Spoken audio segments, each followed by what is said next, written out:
नमस्कार मित्रांनो, मी वसंत साळकर आणि तुम्ही पाहताय मराठी अड्डा यूट्यूब चॅनल। मित्रांनो, तुम्ही जर पीएफ होल्डर असाल किंवा तुमच्या सॅलरी मधून जर पीएफ डिडक्ट केला जात असेल तर तुमच्यासाठी आजचा हा जो व्हिडिओ आहे मित्रांनो, हा अतिशय महत्त्वपूर्ण ठरणार आहे। मित्रांनो, 2024 मध्ये ईपीएफओ कडून एक महत्त्वाचा निर्णय जो आहे तो इथे घेण्यात आलेला आहे।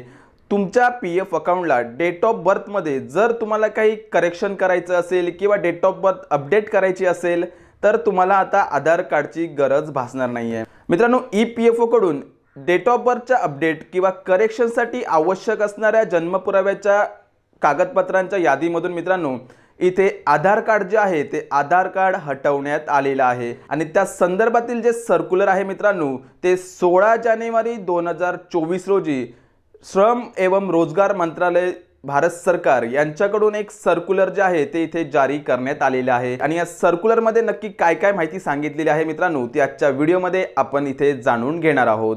सोबतच आता जर जन्म पुराव्यासाठी लागणाऱ्या कागदपत्रांच्या यादीमधून आधार कार्ड वगळण्यात आलेला आहे, मग कोणकोणते कागदपत्र वापरून तुम्ही तुमच्या पीएफ अकाउंट मध्ये डेट ऑफ बर्थ मध्ये करेक्शन करू शकता किंवा अपडेट करू शकता, त्यासाठी लागणाऱ्या कागदपत्रांची यादी सुद्धा मित्रांनो आपण आजच्या व्हिडिओमध्ये सविस्तर जाणून घेणार आहोत।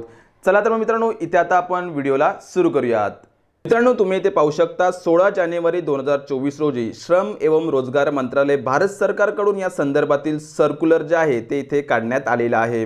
तुम्ही इथे पाहू शकता त्यामध्ये असं म्हटलेलं आहे की आधार कडून एक पत्र जे आहे म्हणजे UIDAI कडून एक पत्र पाठवण्यात आलं होतं आणि त्यामध्ये असे म्हटले होते की आधार कार्डचा वापर डेट ऑफ बर्थचा पुरावा म्हणून यादीतून हटवणे आवश्यक आहे आणि त्यानुसारच मित्रांनो ईपीएफओ कडून आधार कार्ड हे डेट ऑफ बर्थच्या पुराव्यासाठी लागणाऱ्या कागदपत्रांच्या यादीतून हटवण्यात आलेलं आहे। तुम्ही इथे पाहू शकता खाली UIDAI कडून दिनांक 22/12/2023 रोजी हे जे सर्क्युलर आहे मित्रांनो हे इथे जारी करण्यात आलं होतं। पुढे आपण पाहून घेऊयात की डेट ऑफ बर्थ करेक्शन किंवा अपडेट करण्यासाठी आवश्यक डॉक्युमेंट्स काय काय लागणार आहेत।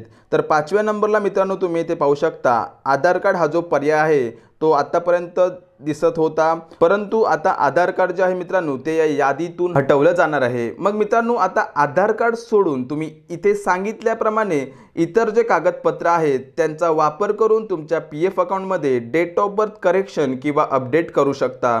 त्यामध्ये सुरुवातीला तुम्हाला इथे पाहायला भेटत असेल बर्थ सर्टिफिकेट आहे, त्यानंतर मार्कशीट जे सरकारी बोर्ड किंवा युनिव्हर्सिटीचे असले पाहिजे, त्यानंतर शाळा सोडलेल्याचा दाखला, स्कूल ट्रान्सफर सर्टिफिकेट किंवा मग तुमचं नाव व जन्मतारीख असलेले SSCचं प्रमाणपत्र। अशा प्रकारचे एकूण मित्रांनो तुम्हाला इथे 10 कागदपत्र दिसत असतील, परंतु त्यामधून आता आधार कार्ड जे आहे मित्रांनो ते हटवलं गेलेलं असल्यामुळे इथे हे जे 9 कागदपत्र सांगितलेले आहेत त्या 9 कागदपत्रांचा वापर करून तुम्ही तुमच्या डेट ऑफ बर्थ मध्ये करेक्शन जे आहे किंवा अपडेट जे आहे मित्रांनो ते करू शकता। तर मित्रांनो, आशा करतोय की व्हिडिओमध्ये सांगितलेली माहिती तुम्हाला आवडली असेल। व्हिडिओ जर आवडला असेल तर तुमच्या मित्रपरिवारामध्ये व्हिडिओ नक्की शेअर करा। पुन्हा भेटूया अशाच एका माहितीपूर्ण व्हिडिओ सोबत। धन्यवाद। जय हिंद, जय महाराष्ट्र।